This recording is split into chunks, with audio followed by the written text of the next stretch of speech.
Hey everyone, Dockwell here, and today's video is going to be the best Medusa Offlane build for patch 7.38c. Now, before we get into starting items, I need to mention that we're going to be going for the undulation facet, and this is extremely important. It's actually one of the reasons that Offlane Medusa is even viable, because the other facets are more for right-click Medusa, and we're not going to be focusing on right-clicking pretty much at all in this build. It's really all about spells. It's all about using your Mystic Snake and your Gorgon's Grasp and having, just insane tankiness push and not being slowable with undulation. So you don't buy boots, but you can't be slowed. And Diffusal, which typically counters you, is not as good because that slow active doesn't really do anything to you. So it's harder to run you down. You have to be stunned. And that's very, very important. It kind of sets up the entire build. So undulation, it's extremely important that if you're going to be picking this hero off lane, that you're not doing the typical right-click carry kind of build. You're going for undulation and you're going for the more spell-based build. So starting items are Magic Wand and 3 branches. This is pretty much not optional. There is no other build. You're not going to be going for anything else because tangos obviously are not important on the hero,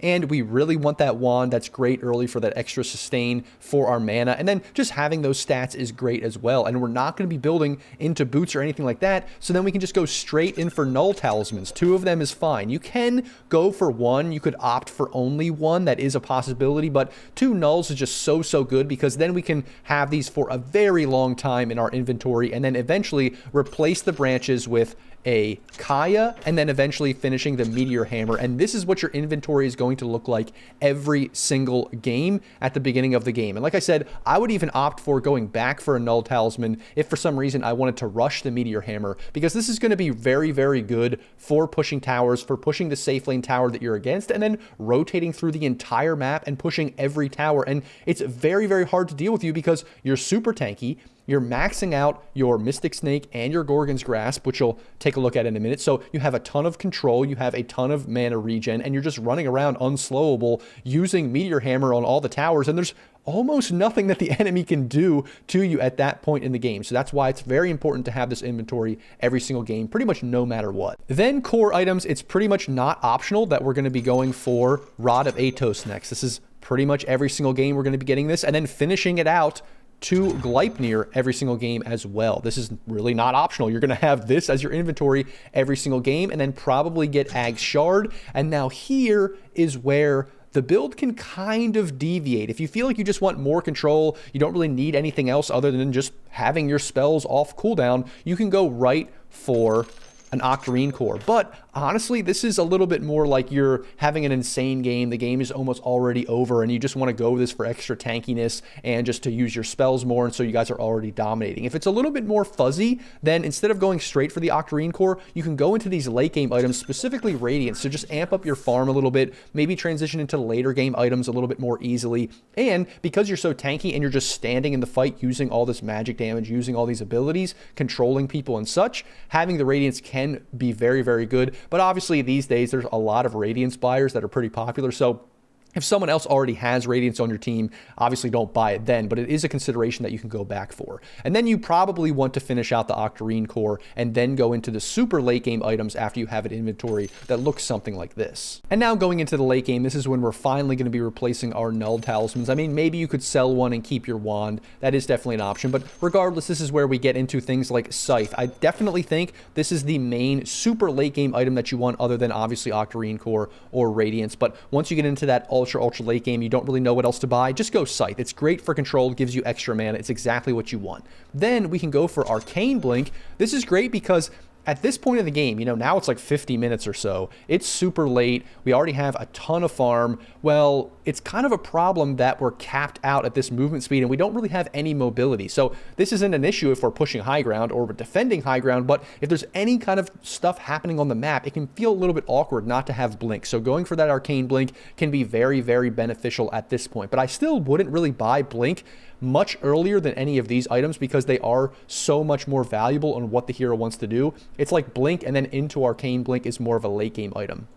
And then potentially, if we feel like mobility isn't really an issue that we have at all, we can just go for the Ethereal Blade. And this is very, very greedy, gives you more range, which is great, and then obviously gives you a defensive spell. It's really almost for the defensive purposes because let's say there's an anti-mage in the game and we even got it to this point, which is kind of crazy, or there's any other kind of right-click heroes that are doing a lot of damage. It's good to save yourself, save allies, or even amp up the damage that you and your allies are doing if you're very magic focused, not just yourself, but other heroes in the game. If they're doing a ton of magic damage, having this Ethereal Blade can be very beneficial. Then lastly, for situational items, there are definitely times you can go for Blade Mail. It's very good on the hero. You're very tanky. It can work against very specific matchups, but it's not a thing you want to be buying every game, especially because it's an early game item and you really, really want to rush Meteor Hammer, and then you really, really want to rush Gleipnir. So even if you do buy this, it's not until like a third item, even if you do get it. And then Lincoln Sphere, instead of one of these late game items, if you feel like there's a Doom or some other weird thing that's happening to you that you really need, maybe even you're against Anti-Mage and you just want to not get ulted, that can be important, or not get abyssal or something like that. Then, instead of like Arcane Blink, instead of Ethereal Blade, if you just want some damage, some burst, you can go for the Dagon. That is completely viable on this hero. It definitely works. It's just not super typical. You'd probably rather go for some of these other things. Shiva's is also important as an item, but usually there's other heroes on your team that are going to be buying it because it's so popular these days, like a mid or even like a support could get it at some point. But if no one else is getting it, I definitely would consider getting it. It's just not like an every game item. It's not an every single matchup item. And these other ones are very, very good considering what you're doing. It doesn't also really matter. Like the armor, I don't think is really that big of a deal for you. They're just things that are a little bit awkward about it on this hero specifically because you are so slow. You're usually not buying blink. You're not like clicking it and blinking in. So that's why it's not maybe as good on this hero as some other heroes. That's why it's situational and not mandatory. And then Conda, that would be more of like a typical old style build, but it's not really that good anymore. Conda's been changed, so it's not a great item. And then obviously it only really works with your snake, and that's not something that is that great because it's a pretty expensive item, but doesn't actually give you a lot of what you want. It's just very awkward. So we're not really going to be buying this in most situations. Hurricane Pike for mobility if you really want it, but honestly, just going Arcane Blink is probably better. Super late game, the Boots of Travel is an option just to get around the map, not even for the movement speed. Lotus Orb and BKB for these defensive kind of items because you really have no defensive items here other than potentially getting E-Blade or kind of Scythe is a defensive item, but you know, maybe even like the Root of Gleipnir, but that's not really defensive. You might want a defensive item for very specific situations such as Lotus Orb, BKB, and that is very, very optional. There's not too many games where this is going to be necessary, but it's on here as an option. And what you'll notice as well is that none of the right-click items are here. I was thinking maybe you could put them here, but honestly, there's just so many other items you'd rather go that by the time you have Meteor Hammer, by the time you have Gleipnir, by the time you want to get like a Hex or something else, you're not really going to want to go back for any of these other items. Plus, you don't want Manta. The Yasha's not good for movement speed on this hero when you pick Undulation. So, you know, by the time you would get maybe a like Scotty and an Ags and a Butterfly, like that's just going to be too much. I just don't think there's any real option to transition into a right-click carry when you're going for this build, so I'm not even going to include those items in the situational items. Then the skill build is very straightforward. We're going to start off with Mystic Snake,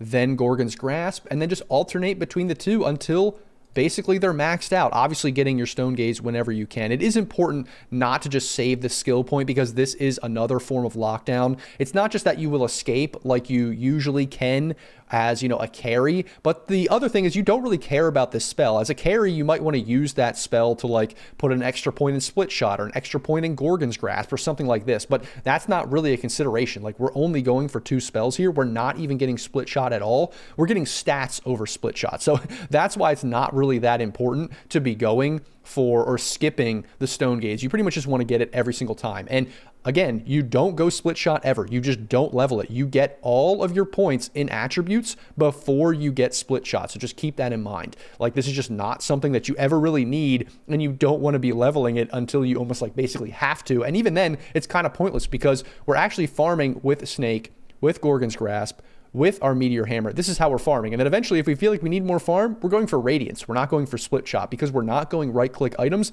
That's not how this build works at all. So that's why this is basically a pointless ability for offlane Medusa.